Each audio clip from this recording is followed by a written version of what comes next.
Oke, pada pembahasan kali ini kita akan bahas tentang bagaimana metode keputusan pembelian. Nah, sekarang kita bahasnya keputusan pembelian yang merupakan pemilihan dari dua alternatif. Nah, yang dimaksud dengan dua alternatif di sini adalah pertama, memutuskan untuk melakukan pembelian atau memutuskan untuk tidak melakukan pembelian. Nah, keputusan pembelian ini banyak merujuk pada teori yang diungkapkan oleh Philip Kotler. Nah, kemudian apa aja metode dari langkah-langkah dari keputusan pembelian yang tanpa disadari banyak dilakukan oleh orang-orang, baik dalam kondisi online maupun dalam kondisi offline. Contoh, kita sekarang bahas keputusan pembelian handphone atau smartphone. Yang pertama dilakukan adalah pengenalan masalah.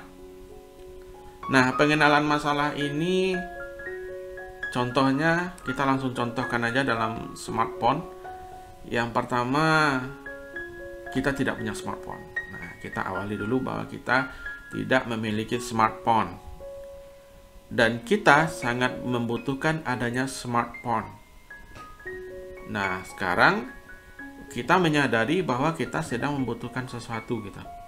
Atau membutuhkan smartphone untuk menunjang kebutuhan kita.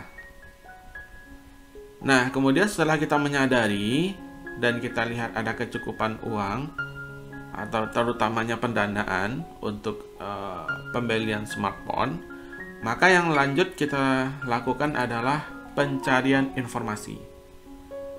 Nah, orang-orang yang selektif dalam membeli smartphone, takut nanti smartphone-nya jelek atau gimana, nah, melakukan pencarian informasi.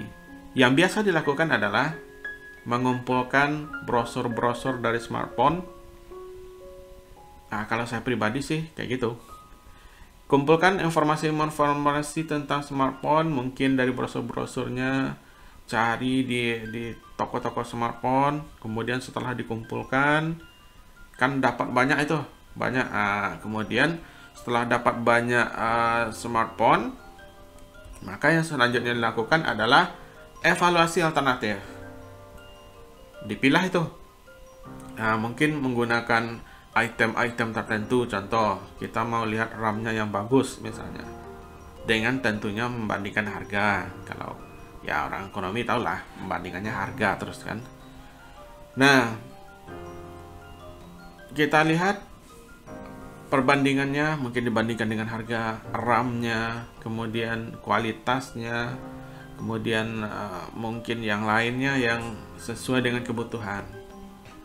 Nah, setelah mendapatkan evaluasi alternatif, nanti dipilih nih dari mana, dari sekian banyak smartphone yang kita dapatkan brosurnya. Nah, kemudian terpilihlah satu. Nah, baru dilakukan keputusan pembelian. Nah, kemudian setelah dilakukan keputusan pembelian, kita beli nih. Kita kan udah ada brosurnya, kita langsung beli. Nah, kemudian setelah dilakukan pembelian, berarti kita sudah memilih nih dari dua alternatif pilihan tadi, yaitu melakukan keputusan pembelian atau tidak sama sekali melakukan keputusan pembelian.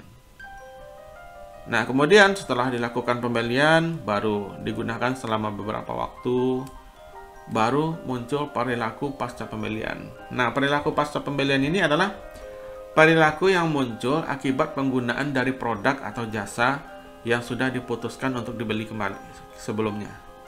Contoh, smartphone-nya dinyatanya kurang bagus nih. Nah, perilaku pasca pembelian ini dapat melakukan pembelian ulang, dapat beralih ke produk lain. Itu tergantung dari kualitasnya. Sebagian besar keputusan pembelian ini dipengaruhi oleh kualitas ataupun kuantitas dari produk yang dibeli. Nah, setelah dilakukan, ya setelah pemakaian beberapa bulan, mungkin ada review, mungkin ada komentar-komentar. Nah, itulah merupakan bentuk dari perilaku pasca pembelian. Dampak akhirnya adalah ketika membutuhkan smartphone lagi, maka dilakukan pembelian ulang dengan catatan kualitasnya baik. Nah, kalau kualitasnya tidak baik, ya tidak dilakukan pembelian ulang. Maka itulah metode dari keputusan pembelian, langkah-langkah dari keputusan pembelian yang dilakukan menurut Kotlin. Jika video ini dirasa perlu, berguna, silakan subscribe dan bergabung di video ini.